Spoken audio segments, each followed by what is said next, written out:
এই জুলাই আগস্টে কোনো বিপ্লব হয় নাই। আমি আপনাকে বললাম বাংলাদেশে হয়েছে গণ অভ্যুত্থান এবং সেই অভ্যুত্থানের প্রত্যেকটা মানুষ তার নিজ দায়িত্বে গিয়েছে। সুতরাং এখানে কোনো বিপ্লবী নেই, নায়ক নেই, মহানায়ক নেই। মানুষ স্বেচ্ছায় একটা অভ্যুত্থান হয়েছে 52 ভাষা আন্দোলনের মতো। তা আপনি তো নিজেকে বিপ্লবী বলে, আপনি নতুন বন্দোবস্ত বলে আপনি কোটি কোটি টাকা বাণিজ্য করবেন, হারাম আইনে চলে যাবেন, ওখানে চলে যাবেন, বসুন্ধরা থেকে 1500 কোটি টাকা নিবেন। আমরা সরকারকে বলেছি জুলাই সনদ দেওয়ার জন্য, সেটা সরকার দিবে। বাংলাদেশে একটা সরকার আছে, আর এনসিপি এখনো নিবন্ধনও পায় নাই।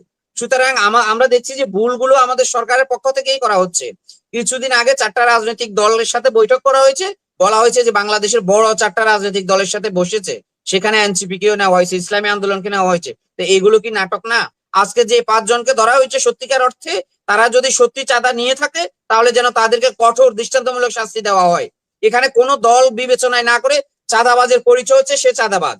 আমরা যখন বিএনপি চাঁদাবাজ ধরা খাই তখন বলি যে সে বিএনপি তার পক্ষ নিবে না, কিন্তু আমরা দেখতে পাচ্ছি এই দলটা তার কোনো দায়ভার নিতে চায় না। আমরা চাঁদাবাজি নিয়ে আমরা খুব সোচ্চার যে কেউ চাঁদাবাজি করতে পারবে না। তো বড় যে রাজনৈতিক দল বাংলাদেশ জাতীয়তাবাদী দল বিএনপির উপর বারবার বলা হয় যে তারাই শুধু চাঁদাবাজি করে। তাদের তো কোটি কোটি লক্ষ লক্ষ সমর্থক, তার মধ্যে 2-4 জন চাঁদাবাজি করবে, করতেই পারে। কিন্তু আমার সভ্য মাত্র ভূমিষ্ঠ হওয়া যে রাজনৈতিক দলটা, তারা কেন 1 কোটি 10 কোটি 5 কোটি 2 দিন পরেই তাদের নিউজ বেশি আছে যে তারা চাঁদাবাজি করছে। আজকে 1 কোটি টাকা চাঁদা চেয়েছে, সেখানে 10 লাখ টাকা নেওয়ার সময় পুলিশ হাতে নাতে সুলাইমান রিয়াদ সহ 5 জনকে ধরছে। ধরার পরে তারা প্রেস রিলিজ দিচ্ছে যে তারা আমাদের না, তারা হুম। আমাদের এই বৈষম্য বিরোধীর সাথেও নাই, জাতীয় নাগরিক কমিটির সাথে না। এই যে দেখুন, এবং কয়েকদিন আগে যে ভিডিওটা না না প্রকাশ এগুলো কি হয়েছিল। তাহলে? এগুলো কি দেখেন আপনি, এই যে এখানে তো নিউজ হচ্ছে, এখানে আপনি তো নিউজকে চ্যালেঞ্জ করতে হবে। সবগুলো নিউজ দেখেন, এগুলো কি? এই ছেলেটা কি লেখা এখানে, এই যে সে তো টক শো করছে, এই যে দেখছেন? এনসিপির হয়ে টক শো করছে। হ্যাঁ, তো এখানে সে কাদের সাথে চলে, এই ছবিগুলো কাদের? এই যে। হুম। তো আমার কথা হচ্ছে যে চাঁদাবাজি, আমরা এটা যখন এই পাথর নিক্ষেপ করে যখন যে ঘটনাটা ঘটেছে, তারপরে আমরা ভাবলাম যে না, চাঁদাবাজি হয়তো বন্ধ হবে। কিন্তু যারা চাঁদাবাজির বিরুদ্ধে স্লোগান দিচ্ছে তারাই চাঁদাবাজ।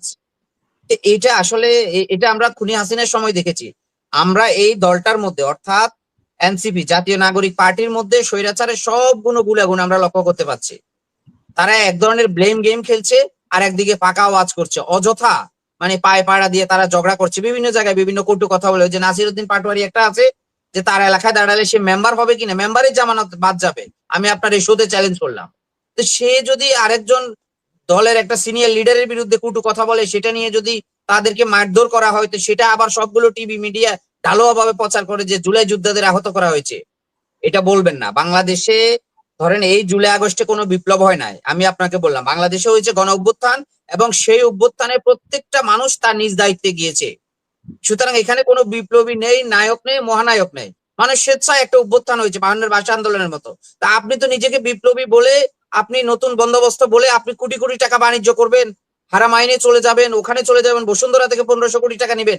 আমি আপনাকে বলছি আপা, সব হিসাব দিতে হবে। শুধু আমরা নির্বাচনের অপেক্ষায় আছি। গণতান্ত্রিক সরকার যখন আসবে, প্রত্যেকটা চাঁদাবাজি অর্থাৎ এই সরকারের সময় যা কিছু হচ্ছে সবকিছুর হিসাব হবে, এবং সবাই যে যে দোষী সাব্যস্ত হবে সবাইকে আইনের আওতায় আনা হবে। তখন কিন্তু কেউ বলতে পারবে না যে জুলাই যোদ্ধাদেরকে নতুন গণতান্ত্রিক সরকার ধরছে। একেবারে স্ট্রেট ফরওয়ার্ড, যারা যা কিছু করছে সব রেকর্ডেড, অন দা রেকর্ড। সুতরাং তারা এই খুনি হাসিনা 15 বছরে যদি পার না পায়, তারা কি 1.5 বছরে পার পাবে? উদ্দেশ্য প্রণোদিত ভাবে এনসিপির একটা অংশ সন্ত্রাসীর সাথে লিপ্ত হয়ে, আওয়ামী লীগ এবং দিল্লির সাথে লিপ্ত হয়ে আমাদের ডক্টর মোহাম্মদ ইউনূসের সুনাম খর্ব করতে চাচ্ছে, নির্বাচনকে পেছাতে চাচ্ছে। তাদের থেকে সাবধান হতে হবে। আর জুলাই সনদ ঘোষণা বা না, জুলাই এর সনদ আগে নিয়ে আমি আমি তো মনে এর করি, আগে যে একটা মহিলার সাথে মানে আমরা কথোপকথন দেখলাম একজনের, সেটা নিয়েও তো ওরা বলছে যে এটা একটা ট্র্যাপ ছিল, এটা ঠিক না ছিল না ওরা না। বলুক, হুম।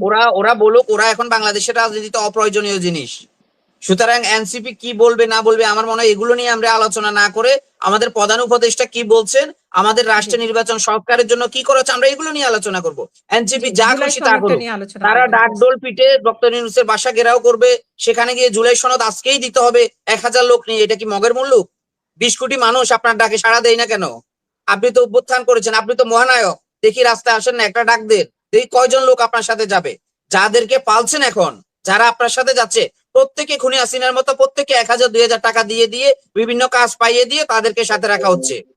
আদারওয়াইজ তারা কেউ সাথে থাকতো না। এখানে কেউ নৈতিকতার সাথে নেই, আদর্শের সাথে নেই। এখানে যারা আছে আসিফ এবং নাহিদদের সাথে, এই ধরেন এই এনসিপিতে প্রত্যেকে আমার চেনা আছে, বিভিন্ন রাজনৈতিক দল তারা করতো, সেখানে সুযোগ সুবিধা না পাওয়ার কারণে নতুন দলে গেছে। সুতরাং এই ধরনের কথা বলে 3 তারিখের মধ্যে জুলাই সনদ না দিলে এনসিপি যা খুশি তা করুক, ওগুলা নিয়ে আমরা আলোচনাই করব না। আমরা সরকারকে বলেছি জুলাই সনদ দেওয়ার জন্য, সেটা সরকার দিবে, বাংলাদেশে একটা সরকার আছে, আর এনসিপি এখনো নিবন্ধনও পায় নাই। সুতরাং আমরা দেখছি যে ভুলগুলো আমাদের সরকারের পক্ষ থেকেই করা হচ্ছে। কিছুদিন আগে 4টা রাজনৈতিক দলের সাথে বৈঠক করা হয়েছে, বলা হয়েছে যে বাংলাদেশের বড় 4টা রাজনৈতিক দলের সাথে বসেছে, সেখানে এনসিপি কেও নেওয়া হয়েছে, ইসলামী আন্দোলনকে নেওয়া হয়েছে। তো এগুলো কি নাটক না? সুতরাং সরকারকে আরো ধরেন এই সোচ্চার হতে হবে এবং চ্যালেঞ্জ মোকাবেলা করতে হবে। আপনি যাদেরকে লাই দিচ্ছেন তারা তো আপনাকে বাঁচাতে পারে না, বারবার প্রমাণ হয়ে গেছে। আপনি যাদেরকে সিম্পিতি দিয়েছেন তারা আপনার প্রফেসর ইউনূসের সিম্পিতি নিয়ে, এই সরকারের সিম্পিতি নিয়ে নানা অকারেন্স করছে। অর্থাৎ তারা এটাকে দুর্বলতা ভেবে নিচ্ছে যে আরে আমাদেরকে তো সরকার আমাদের কথা শুনছে। সরকার তো শুনছে পজিটিভ অর্থে, কিন্তু সেটাকে তারা নেগেটিভলি নিয়ে সরকারের দুর্বলতা মনে করে তারা চাঁদাবাজি করছে, হত্যা করছে, যাকে খুশি তাকে বৈষম্যের মামলা দিচ্ছে। তো এই ধরনের কাজগুলো আমি মনে করি যে সরকার আরেকটু হার্ড হওয়া দরকার। আজকে যে 5 জনকে ধরা হয়েছে সত্যিকার অর্থে তারা যদি সত্যি চাঁদা নিয়ে থাকে, তাহলে যেন তাদেরকে কঠোর দৃষ্টান্তমূলক শাস্তি দেওয়া হয়। এখানে কোনো দল বিবেচনায় না করে চাঁদাবাজের পরিচয় হচ্ছে সে চাঁদাবাজ। আমরা যখন বিএনপি চাঁদাবাজ ধরা খাই তখন বলি যে সে বিএনপি তার পক্ষ নিবে না, কিন্তু আমরা দেখতে পাচ্ছি এই দলটা তার কোনো দায়ভার নিতে চায় না।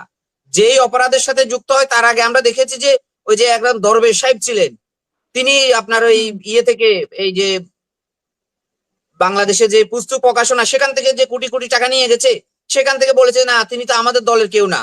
তো এই ধরনের জিনিস জাতি এখন আর নিচ্ছে না, এবং জাতি মানে আপনার কি বলবো একেবারে বিরক্ত। যারা জুলাইকে বিক্রি করে গত 1 বছর চলছে, জাতি এখন তাদের নাম শুনতে পারে না। যে একটা জিনিসকে আপনি বিক্রি করে আদর্শ না থাকলে কতদিন